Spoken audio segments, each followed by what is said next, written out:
Haven't done a controller in a minute, so I thought I would bring us back to the PS5 controller. I've had quite a few people asking me to do another one. Quite honestly, I just haven't had time to really do a lot. Posting a couple of different videos on a few different things. I work on a lot of different projects. But this one is going to be for a pretty awesome girl. Her name is Zara, and you should definitely check out her channel. I'll have the link in the description box below. We're gonna be working on an Apex controller, which I haven't done yet. I'm pretty excited.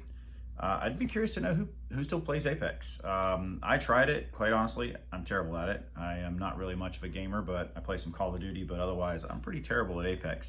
We're gonna do the Octane character, which I'm pretty excited about. I like the character. It's gonna be some greens. We're gonna dirty it up. But I thought I'd give you just a quick preview before we jump into this one. We're working on another Joker goat gun. I've got this really sweet upper and lower receiver I'm working on. We're going to be doing that in a two-tone. That is going to be for a Marine vet. Pretty stoked about that. Working on a series of knife shells right now. I got a whole bunch of those. That's pretty exciting. Then for one of my big clients, I've got a whole pile of stuff, as I always do. But the Joker is going to get some of the green and purple action, and that knife is actually going to be Joker on this one. But I've got 6 or 7 different knives to do. A couple lowers, just finished a bunch of other builds. By the time you're watching this, I've probably already posted the Joker RC body, which is some craziness I've never done before, but it was pretty fun. So anyway, let's get into it. Thanks for watching. Thanks for sticking with me. I just hit 1,000 followers at the time of making this video. I'm really grateful for that. It's way more than I expected. So let's see if we can't carry on this tradition. Thank you so much, and I look forward to hearing your comments. If you're new, I really appreciate a like and subscribe. It helps. I'm trying to get there. I really want to do some giveaways. Time has been a challenge, but I do have some stuff that I want to give away. Let's see what we can do. And here we go. Okay, so you guys have at this point probably already seen some disassembly videos, so I'm just going to speed through the disassembly on this. There are a couple of small things I might pause and show that, you know, as I've done a few of these, it's kind of helped with speed. But yeah, let's start taking this bad boy apart.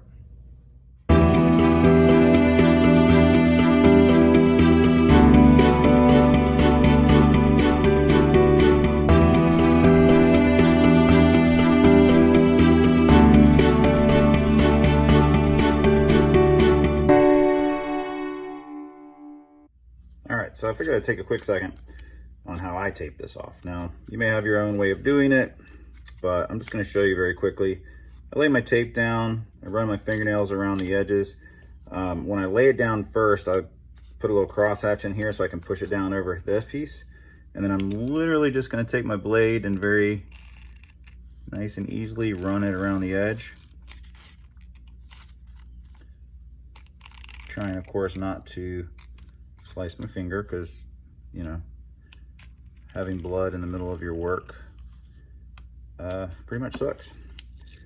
Just make sure your blade is nice and sharp so that you don't drag it too much. And that's it. That's all I do. So we're going to run those edges down nice and clean, because what we want to do in my case is I'm putting in a blast cabinet, so I want to be extra sure I don't get any blast material in there. But when I paint it, I want to make sure that from all edges, all these edges are painted, every piece of it. So I, of course, don't want to paint my board. So if you're just sanding it, cool, that's cool. You can sand it down and rough it all up, wipe it down and get it ready for paint that way as well. So the way I hold these is I just clip one of these little alligator clips on there like that. And then I'll usually I just tear this off right here, actually. I'll just put a piece of tape over that to hold it in place for me.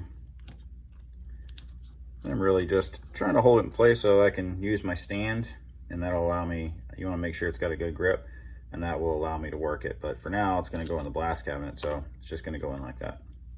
Cool. All right, so we're working on putting some stencil work in. Got to get these vectored and traced on my slow ass computer, so we're gonna see if this will pull over enough information to get a good cut. So I think that will work. Actually, we're gonna do that, pull that over. So I recreated the Plus Ultra tattoo the best I could. It's yeah, you can see my super slow computer. It's not exact, but it's pretty close. I found a font that was close, and I just literally had to go in and build out the pieces that I wanted to give it the finished look. So hopefully I'll get the tattoo look that I wanted. I think that's actually gonna be pretty good. So we're just gonna get the rest of these vectored and ready to put on the cutter. And basically I just go in and trace each one of them, and then we'll get them cut. And then I'm gonna start laying down some color. All right, so as I mentioned before, I'm gonna be doing just a gray, basically a super light gray, or maybe a really dark white, however you wanna call it. Just gonna get a color on there too. Oh, there you go, I spilled some. We're gonna get the base color, and then I'll be able to add in my color on top of that. So when I do this, I want to just start off with a nice light coat. And you know, I've shown this before, and we're not going to sit and watch me paint this whole thing, but really what I'm after here is just a nice clean coat of a very light gray. In his outfit, it's got that kind of that gray, dirtied up look. So this will be my base coat.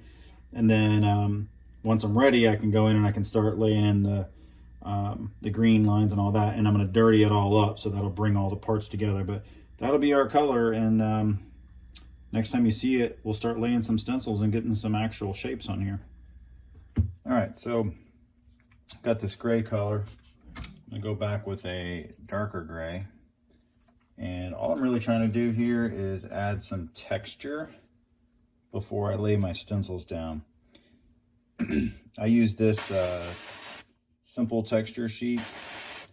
If you've watched my videos, you've seen me do dabbing before with like saran wrap. That works also.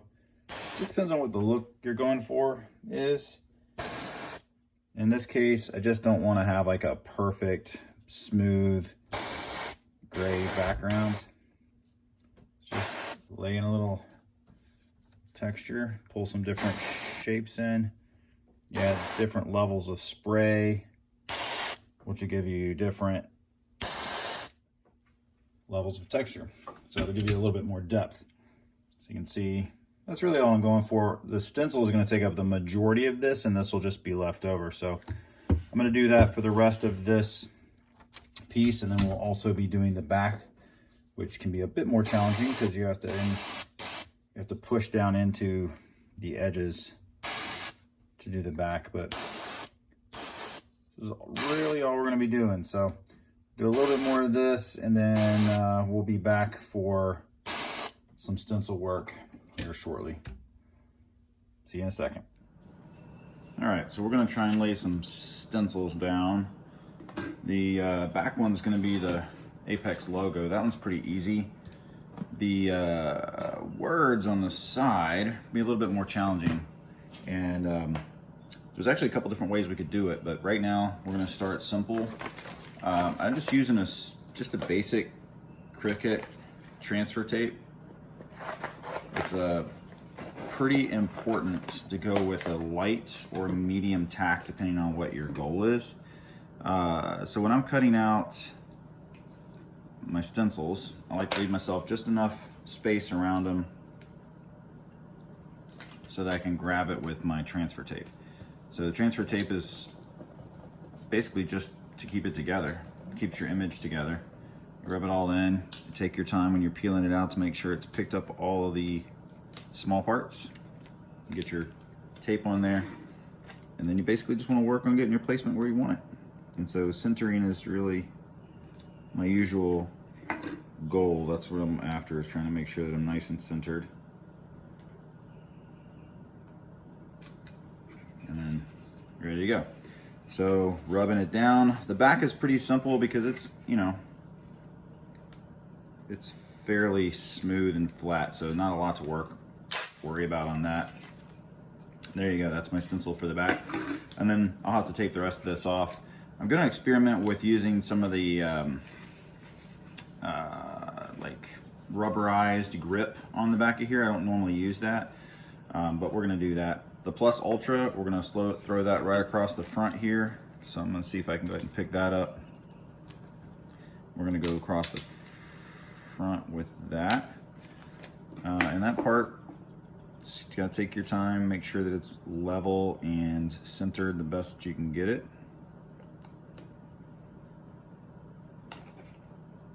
And here you go, Plus Ultra. And again, just work your stencils out from the middle, especially if there's a curve, to make sure that you don't get any more buckling than necessary, because the more, you know, if you have buckling, you have to worry about paint getting underneath it.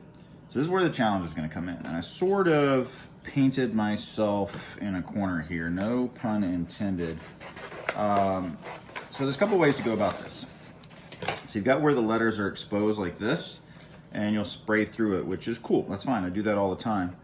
And then your base color is whatever's left over. So when we lay this down, we're gonna have all of this will be green, the lettering will be in here, and the rest of this will be this kind of textured background that I've created here.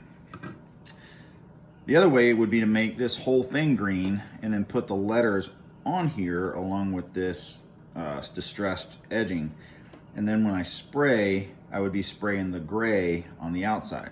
That may be easier in some cases, so we're gonna try this and hopefully it works, because if not, the other option is literally repainting this thing. But I think this is gonna work. You just have to really take your time, and you'll see in just a second the challenges you're gonna run into if you've never done this before. The stencil paper is really flexible. Okay, I'm gonna pick up all my little pieces. It's really flexible. The problem is that it's gonna want to try and flex it. So basically what I'm doing is I'm stretching the lettering. My most important job here is to get this lettering clean. The distressing aspect is not important because it's distressed. So I really want to make sure my lettering's clean. You see right here how it's trying to buckle? That's okay. What I want to do is get the stencil down first, and then I'm going to pull my transfer tape off, which can be a bit of a challenge, but we'll get that off. Pull my transfer tape off like this. So my little distressing dots stayed on there. That's okay. We're going to pull those out immediately. So what we'll do is, where these are, you can oftentimes smooth those down without too much trouble, but I'm going to run my blade there, and I'm literally just going to cut that because I want it flat. I want to get rid of the bubbles the best I can. In a lot of cases, it's going to be just fine. Actually, most cases, this is actually going to turn out perfect. So you're going to see we'll have Octane across there. The lower part of this is not important. I don't need it because we're going to fill that in completely in green. So now when I paint this, I'm going to make sure all these edges are down. All of this will be green, and I'll go back in and pull some of my little distressed dots out because, you know, it adds to the texturing and all that. But we're going to do that for the apex on the other side, and when we'll come back, we'll start laying in green. So this will all be green. We're going to do the Apex logo in green, and we're going to do Plus Ultra in green, and I'll likely give some texture to that so that it's not just perfectly solid, but we'll see. If you ever watch my videos, you know that I oftentimes change my mind as I go, because sometimes you do the creation, you're like, ooh, you know what, I want to do this, or ooh, I want to change this, and that's totally normal. And you know, I hope that if you're working on this yourself, that you allow your creativity to take you wherever you want to go. So that's it, that's Octane. So we'll go ahead, and of course this all has to get masked off. We'll tape all that off. I will likely go ahead and just spray the green right through there. And then we'll do this side.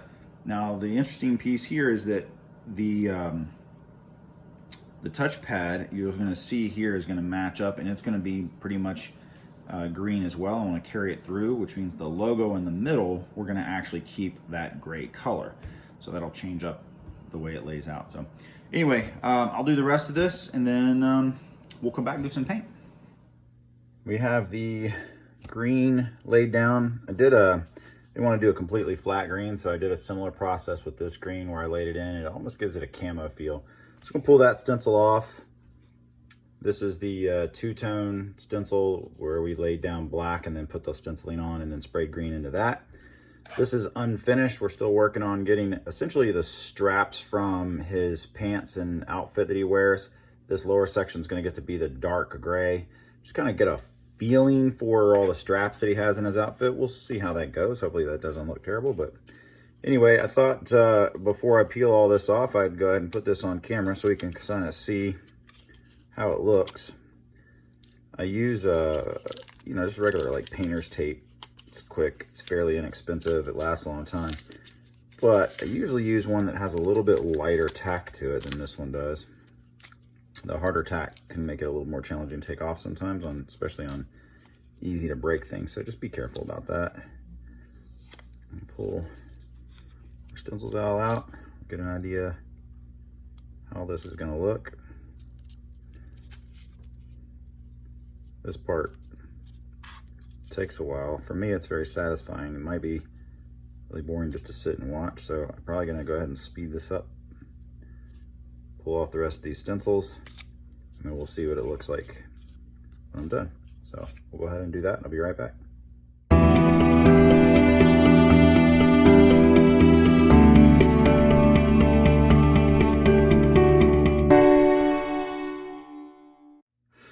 All right, tape is all off. You can get an idea where we're going here. We've got the Apex and Octane, and then Plus Ultra across the front with the logo. And pretty much done at this point. I'm gonna be going in, and I can't decide if I want to add a strip of this green, but I think I'm gonna leave it because it's gonna be almost impossible to match this green going forward. So I think I'm gonna leave it. What I want to do is I'm gonna go around all my edges in here, and I'm gonna use either like a darker gray maybe. Sometimes I use black, and we're gonna kind of fade the edges and give it more of a worn look. This will give you an idea, kind of all these edges and stuff. This is a very dirty controller, but you can see you fade the edges. So I'm going to do something like that, but maybe just a little bit more faint. And that'll give it just a little extra. It's possible that I might spray it and just rub it off. I don't know yet, but just pretty much done. But I'm going to add a little details to it. And this is pretty much it. Pretty much our finished product right here. A little bit more detail, I think, will bank it, set it off. And then this guy's going to go in here. It's going to get dark, and then I'll add some extras to add. So just about done. Be ready to assemble this guy. Stick with me. What I decided to do is go ahead and make a light dark edge. Give me a little bit of a fade. Just adds a little bit to it. You want to just barely run it. So what I'm doing is just running the brush up to the edge with only a partial trigger, so I can get just a fade on it. You can see how that darkens the edges up, and that'll give me a little bit dirtier, more grungy look when I'm complete. So we'll go here, do this larger piece here. Let's see what this looks like. So I want to do like the holes, so I'll start the air.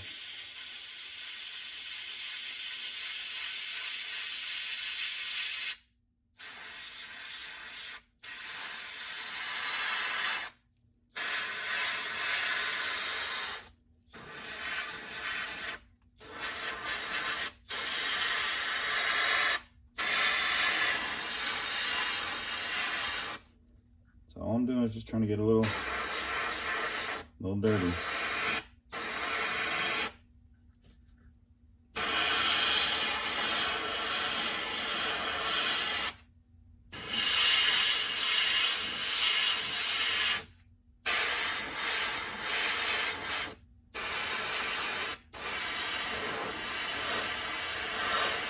In this case, I'm just using a dark gray instead of a black. You could do this one a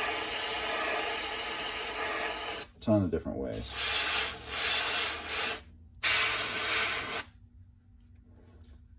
You could also actually go back with like steel wool if you wanted to, or a scuff pad. As long as your paint's thick enough, you can go back and add a little bit more texture to it even if you wanted to. But that's all I'm after. Just enough to darky it up a little bit. So we'll do this front panel. And then I'll work on the piece that's going in here and just about be ready to wrap this bad boy up. The last step I'm going to do is add a grip to the base, which I haven't done before. But I think we're going to add a grip to this one.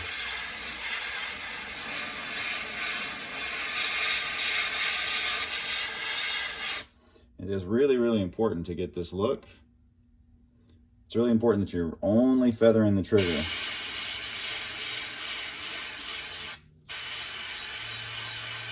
Just work it out. Just work it out.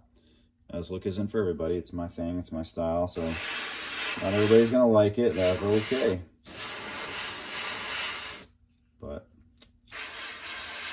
I do like the way it looks. I like the way it adds in a little bit of depth and texture. Anyway, gonna wrap this up, finish up the other part, and then we'll come back. I'm gonna do the grip texturing. I've never done that before, so I figured we'll do that for the first time together. But there you go. That's basically what we're looking at there. We'll probably throw some speckling in here and whatnot. I don't know. We'll figure it out. See what we like. But here we go. All right. So I completely jacked up my last video while I was making this one for you. I wanted to see the texture that I am applying on the grip. Now, there's a bunch of different ways to do this. It's not necessary to tape off the lines. You can run it all the way through. You can fade it in. There's a bunch of different ways, but this is just the way I'm doing this one. You can see the texture. Once this dries, you'll hardly even know it's there because it's going to get more and more and more clear. So the idea is to add just a little grip. So I want to actually show you what I did. I'm not going to tape this one off, but I'm going to show you how to do it. So I have a little cheap chip brush. I'm pretty sure I get a pack of these at the dollar store. I use them for cleaning and dusting crap out before I paint. So I'm using this right here. This is the Golden Heavy Gel Matte. They make this in gloss also, perhaps a satin, I don't know. It's like $20 to $25 a jar. It's expensive, but I've done several projects and haven't used that much. So if you get this, expect that you're gonna have a lot laying around. They might have some smaller ones. This is 8 ounces. You might get lucky and find some smaller ones, but it's up to you. This is just one of the products that I found, and I'll show you how it works. So we're just gonna take a little bit on the brush. It doesn't have to be very thick, and it's literally just like brushing it on liberally. And get this down here so you can see what I'm doing. I'm gonna be just literally brush this all the way around. So now if you didn't want this on the face right here on this controller, for example, you would just run a tape line, give yourself a nice clean edge, or fade it. And in this case, we're just gonna fade it into this edge. Now it doesn't look pretty.